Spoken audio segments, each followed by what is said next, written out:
Hello, hello. नमस्कार sir. हां, नमस्कार. आज आहे 15 डिसेंबर 2025. हो, हो. शेतकऱ्याला म्हणा की आणखीन जवळपास 30 तारखेपर्यंत तीव्र थंडीचीच लाट आहे. एवढा डिसेंबर महिन्यात तीव्र थंडी आहे. संपूर्ण डिसेंबर महिना समजा थंडीची लाट राहणार. हो. हां, हां, हां. आणि समोर सर मग जानेवारीत पण थंडी आहे, 20 जानेवारीपर्यंत. 20 जानेवारीपर्यंत. हो. मात्र मग 20 जानेवारीनंतर पावसाची शक्यता आहे का? नाही, नाही. थंडी फक्त कमी होईल थोडी. हो का? हो. मात्र पावसाची शक्यता कधी आहे सर मग? सध्या नाही. 22 फेब्रुवारी नंतर. 22 फेब्रुवारीनंतर. 22 फेब्रुवारी 10 मार्च दरवर्षी महाराष्ट्रात गारपीट होत असते. हो, हो. बरोबर आहे. प्रत्येक व्हिडिओमध्ये सांगत असता ना तुम्ही. हो. हां. बरं सर, आता 2026 विषयी काय सांगणार? समजा 2026 आता काही दिवसानंतर येणारच आहे, तर त्याबद्दल काय सांगणार सर? मी अगोदरच सांगितलं होतं ना. 2023 ला पाऊस कमी, हो. सरासरी इतकाच पाऊस पडत नाही. हो, हो. दरवर्षी जितका पडते तितकाच पिकाला लागेल तितकाच. हो. बरोबर आहे सर. आणि 50% तळे भरतील. हो, हो. 50% समजा तडे भरतील. हं. हो. सर तुम्ही यापूर्वी सांगितलं होतं, की जायकवाडी हे ते मागच्या वर्षी 2025 मध्ये सांगितलं होतं तुम्ही, की 100% भरणार आणि तुम्ही सांगितल्याप्रमाणे भरले सुद्धा होते. हो. मात्र यंदा जसे पाहिजे तसे भरणार नाही म्हणजे 70-80% पर्यंत भरणार फक्त. हो, 70-80%. हां, हां, हां. मात्र आता 30 तारखेपर्यंत तीव्र थंडी राहणार. तीव्र थंडी राहणार. सगळीकडे पूर्व विदर्भ, पश्चिम विदर्भ, दक्षिण महाराष्ट्र, उत्तर महाराष्ट्र, कोकणपट्टी, खानदेश हां, हां, हां. सगळीकडे तीव्र थंडीची. हो का? आता आता इथून यापुढे निफाड झालं, परभणी झालं, हो. इकडे घाटाच्या खाली खूप थंडी राहणार आहे. बापरे! समजा भरमसाठ पुणे, थंडी पाहायला भेटेल आपल्याला. हो, पुणे हां. सगळीकडे. हां, हां, हां. मग सर ढगाळ परिस्थिती वगैरे काही होणार का म्हणतात? थोडं एकदा येईल थोडं 16-17 हो थोडं का? हां, हां. उद्या उद्या परत तुरळक थोडा आभाळ येईल, पण त्याचा काही फरक पडत नसते इतका. हो. समजा ढगाळ वातावरण होणार मात्र पाऊस नाही राहणार. नाही. हां, हां, हां. बरं सर, पुढील अपडेट काही सांगणार का तुम्ही शेतकऱ्यांना समजा पावसाच्या काही तारखा जाहीर करणार का तुमच्या माध्यमातून? पुढच्या वर्षी ना पाऊस काय होणार आहे? हं. मेच्या शेवटच्या आठवड्यात अवकाळी येईल एकदा. हां, हां, हां.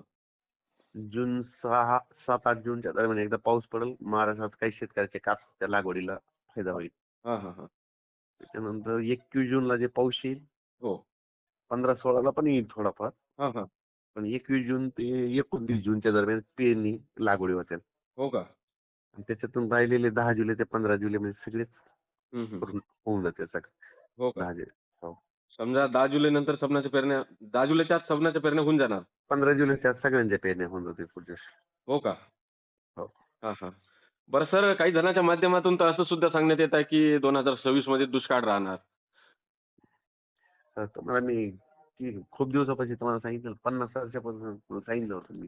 हो, हो. बरोबर आहे. आधीच सांगितलं होतं. हो, हो.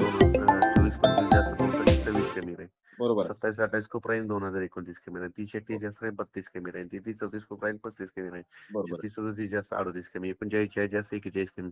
42-43 जास्त 44 कमी. 85-46 जास्त 47 कमी. 2 वर्ष जास्त पडणार, 1 वर्ष कमी राहणार. आधीच सांगितलेलं आहे मी. बरोबर त्या आहे सर. 2 समजा वर्षांमध्ये हो, 2050 पर्यंतचा अंदाज. हो. बरोबर आहे सर. आणि तुम्ही 2 सांगितल्याप्रमाणे वर्ष होत जास्त सुद्धा आहे ना. पडणार, इतका पडणार की सगळं लेव्हलच करून टाकणार ते 1 वर्षाचं भरूनच काढणार. हो का?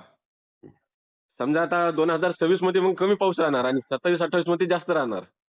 हो, हां, हां, हां. समजा 30 मध्ये अजून कमी राहणार. हो. तसं. हां, हां, हां. बरं सर, तुम्ही मागील वेळेस तुमच्या हरभऱ्याविषयी सुद्धा सांगितलं होतं, गव्हाविषयी सुद्धा सांगितलं होतं. तर काय म्हणते गव्हाची आणि हरभऱ्याची पोझिशन सध्याच्या 18 वेळेला? एकर आहे. इतका जोरात प्लॉट आहे. हां. खूप बघण्यासारखं. आणखीन ज्याला वागायचं त्याला म्हणा कधी बी येऊन बोलू शकता. हो ना, हो ना. किलो 5 रोड गाव आहे आपलं. हां, हां.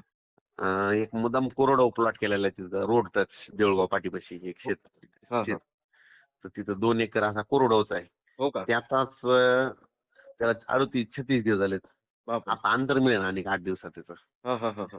त्याच्या अलीकडे थोडं आलं की रोडवर शेतच आहे. तिथं 10 एकरचा प्लॉट आहे. हो का? पुन्हा गावातल्या मळ्यात पुन्हा तिथं एक तिथं 5 एकरचा आहे. हां, हां, हां. 6 एकर आहे. हां. एकरभर गहू केलेला आहे पुन्हा. गहू पण असा केलेला आहे. हो का? गहू सुद्धा यंदा विक्रमी काढणार आहे म्हणजे 30 बाप क्विंटल आवरेज गेल्याशिवाय स्वस्त कधी हे राहणार नाही. हो, एकरी 30 पिकलाच पाहिजे. 30च्या पुढेच अपेक्षा आहे. हो, हो, हो. तुम्ही मला तर सांगितलं. समाधान आहे. कारण की इतकी मेहनत करतो ना. हो. माझं असं आहे मी कोणतंही समजा इथं कोणी असं सांगेल समजा तुम्हाला सांगतो. हो. एखादी गोष्ट जे आपल्या हातात असली समजा मशीन मध्ये 4 नट टाकले की 4 निघत येतात. बरोबर, बरोबर. कोणी सांगा.